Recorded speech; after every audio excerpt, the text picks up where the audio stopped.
Senaatoroonni Ameerikaa jajjaboo sadii xalayaa ministeera muummee Abiyyi Ahmediif barreessaniin Itoophiyaa keessatti walabummaa miidiyaa sarbamaa jiraachuun akka isaan yaaddeesse himan. Senaatoroonni sadan Chris Murphy, Patrick Lee fi Ben Cardin baatilee muraasa darban mootummaan Itoophiyaa gaazexeessitoota gidirsaa ture jedhanii gaazexeessitoonni hidhamanii jiran akka gadi dhiifamanis gaafatan.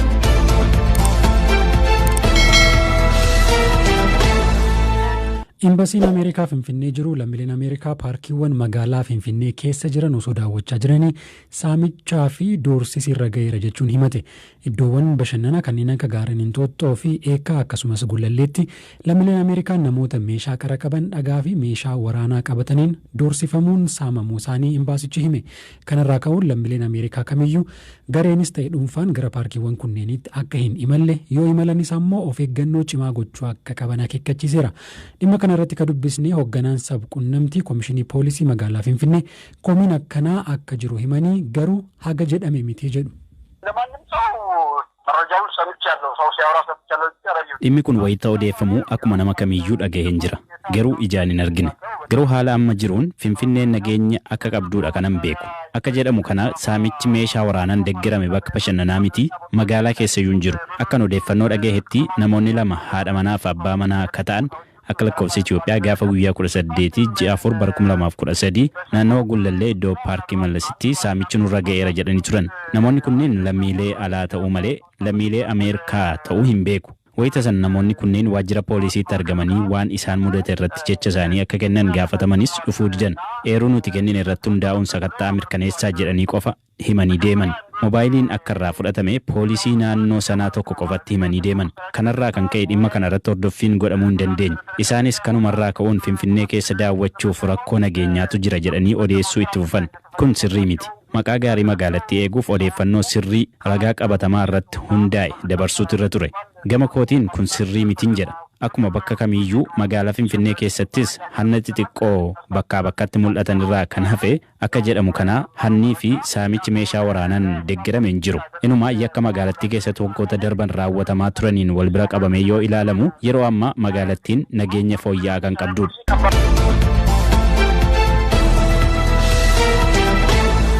Qabsaa'aa gameessi TPLF obbo Siyyuum Masfiin bara 1940 keessa maatii sadarkaan jireenyaa isaanii olaanaa ta'e masaafintoota irraa dhalatan. Barnoota sadarkaa tokkoffaa magaalaa Addigiraat mana barumsaa Agahaziitti barachuun wayita xumuran isa booda kolleejjii Pooliiteeknikii Baardaaritti dippiloomaan eebbifaman. Digirii isaanii barachuuf wayita Yuunivarsiitii Finfinnee galanis achuma yuunivarsiiticha keessatti namoota waldaa barattootaa Tigraay hundeessan keessaa tokko turan.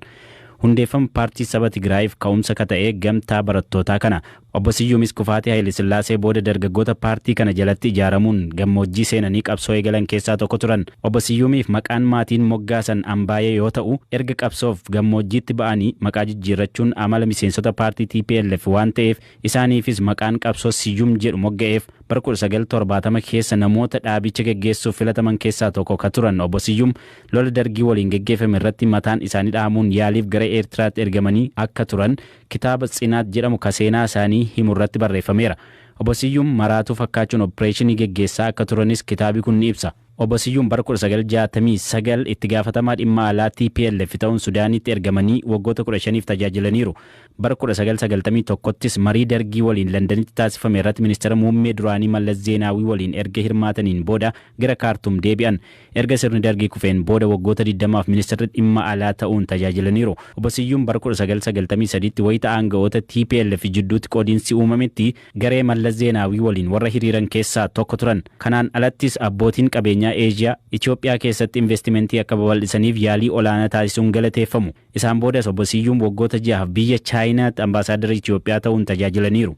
Erga ministeera muummee Abiyyi Ahmad gara aangootti dhufaniin booda obbo Siyyuum ministeera dhimma alaa keessa tajaajiluu eegalanii turan. Ta'us waan ittiin gammanneef dhiisanii gara Maqalee deeman.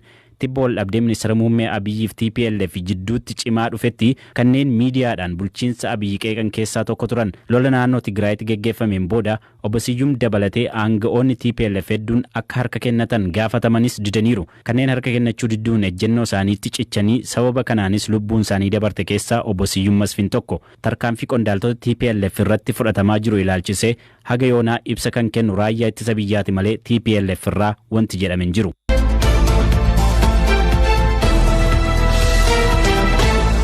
Odeessa taanutti waytan ce'uu jilli gamtaa abbootii gadaa Oromoo guyyaa kaleessaa gara Maqallee imalee har'a galgala Finfinneetti deebi'eera.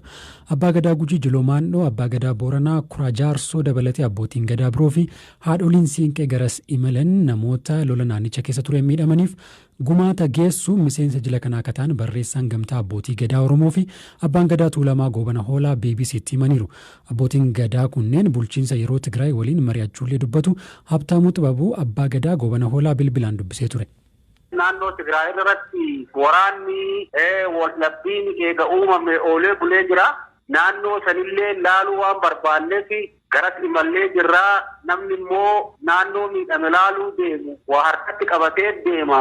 Saniif jennee gumaata gara kumtaana 10,200 ta'ee qabnee garas imallee jirra. Gumaata kanallee kan fuune qonnaan bulaa Oromiyaatirraa, daldaltoota Oromiyaatirraa gamtaa abbootii gadaatitu walitti qabe. Gamtaan abbootii gadaa yoo walitti qabu rakkinni Oromiyaa keessallee hin jirti. Haa ta'u malee rakkina caala. Midhaan kun immoo ka oolu warra waraanni badaadha. Sirna gadaa keessatti waraanni homaafuun tolu. Ka miidhamu immoo daa'immani. Ka miidhamu immoo haawwatii dadhabduudha. Isaaniif geessinee kalee bagarraa haftanii uummanni Oromootii fi uummanni Tigraay waliin lollee hawwolole namoota bu'aa siyaasatii jedhee namoota ofittummaa qabanii namoota nu malee namni biraan jiru jedhee sababii kanaaf malee uummanni Oromootii fi uummanni Tigraay waliin nagaa jennee kanuma lallannee jirra.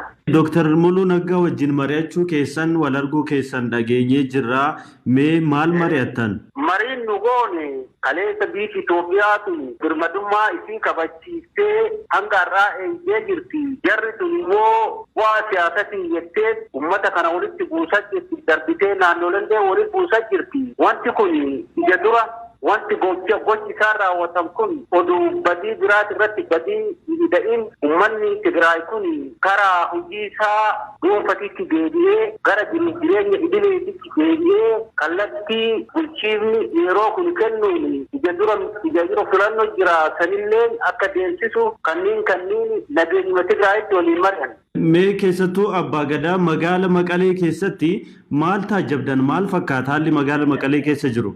Haalli magaala Maqalee jiru sochiin baay'ee dadhabaadha.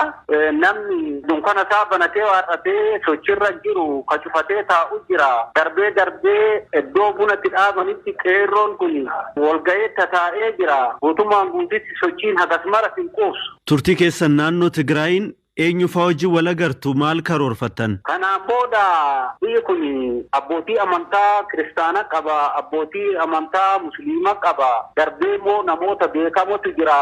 Kanneen har'allee noo deemuu baanne yeroo biraatitti deebinee biyya tana tasgabbeessuu fi uummata kana baditti akka hin deebine dafanii sammuun isaanii amma gara misoomatitti deebi'uu hin danda'an.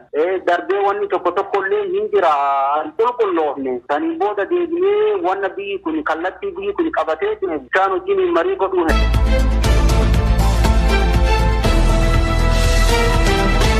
Shamarraniif dubartoonni magaalaa Finfinnee keessatti dhalatanii guddatan eenyummaa isaanii beekanii akka itti boonan hojjechaa jira waldaan dubartoota Finfinnee. Dabalataan afaan Oromoo magaalattii keessatti akka dubbatamuu fi aadaan Oromoos magaalattii keessatti akka dagaagu tattaafataa jira. Bizoor Qolaanaan miseensota waldaa kanaa dubbisee gabaasa qindeesse qaba kunooti. Maqaa waldaa dubartoota Finfinnee jedhamu gaafatanii kan socho'an shamarran Oromoo kunneen baay'inni isaanii 30. Waggaa tokkoon dura ijoollee Oromoo Finfinnee keessatti dhalatanii eenyummaa isaanii dagatan dammaqsuu fi uffannaa aadaa Oromoo beeksisuudhaan ture kan jalqaban. Dura teessuun waldichaa shamarree Tigist Kumsaa eenyummaan Oromummaa Finfinnee keessatti haphatee deebi'ee akka dagaagu gochuuf hojii kana jalqabnee jetti. Shamarree Finfinnee keessatti eenyummaa isaanii hin beeknee fi Oromummaa isaanii mataa kan ol hin qabanne. Isaan irratti kan hojjennu afaan Oromoo dubbachuu, huccuu aadaa uffachuu waan hedduu irratti ni qaanfatu yookiin ni sodaatu. Isaan irratti walitti dhufnee akka isaan huccuu aadaa uffatan, akka isaan eenyummaa isaaniitiin boonanii fi eenyummaa isaanii Finfinnee irratti ta'uu isaanii Finfinnee irratti akka isaan agarsiisaniif isa irratti kan nuti hojjennu. Oromoon Finfinnee keessatti uffata aadaa guyyaa ayyaanaa qofa osoo hin taane yeroo kaanis uffatee akka bashannanuu qabu barsiisuuf jecha sagantaa uffata aadaatiin faayamanii Finfinnee keessa socho'uu akka qabanis himti. Huccuu aadaadhaan faayamnee magaalaa keessatti injooy gochuu ni jira. Afuriin sadii wal qoqqoodnee inni kaan gara Boolee, inni kaan gara Haayaat, inni kaan gara Magganaanyaa, gara Ayyar Xeenaa, gara Lidataa adda wal qoqqoodneetu buna faa dhugaa tokko aadaa keenya mul'isu. Damammoo uummanni hedduun warreen Finfinnee keessatti dhalatanii guddatan irraa akka fakkeenya argatanii huccuu aadaa keenya Finfinnee irratti mul'isuudhaa fi isaan fakkeenya adda ta'uudhaaf warreen nutti siqanii nu dubbisan immoo itti siqnee haasofsiifnee akka isaan eenyummaa isaaniitiin mataa ol qabatan gochaasii kan jirru. Gurmuun shamarran Oromoo Finfinnee kun aadaa Oromoo beeksisuun cinaattis namoota Oromoof aarsaa kan falan bira gareedhaan deemuunis ni deeggaru ni jajjabeessu. Sababa namoota siyaasaa tokko mana isaanii deemnee kennaas kenninee fi ayyaana wajjin kabajneef namoonni garee keenya akka deeggaraa siyaasaatti ilaalan jiraatanis hojiin keenya gartummaa siyaasaa kan qabu mitiis jette Tigist. Miseensa waldaa kanaa kan taate shamarree Marsiimoo Ikumsaa gama isheetiin waldaan kun hundaa'uunsaa dubartoota Oromoo Finfinnee keessatti dhalataniif carraa gaarii ta'ee jette. Waldaan kun bu'aa inni naaf buuse eenyummaa koo akkan baru na taasiseera. Wanti guddaan isadha. Rakkoon Finfinnee keessa jiru akkuma beektani akka nama asitti dhalateetti rakkoo hedduutu jira. Bu'aa bayii hedduu keessa dabarre eenyummaa biraatti jiraachaa turre. Waldaan kun eenyummaa koo akkan baruu fi akkan itti boonu na taasiseera.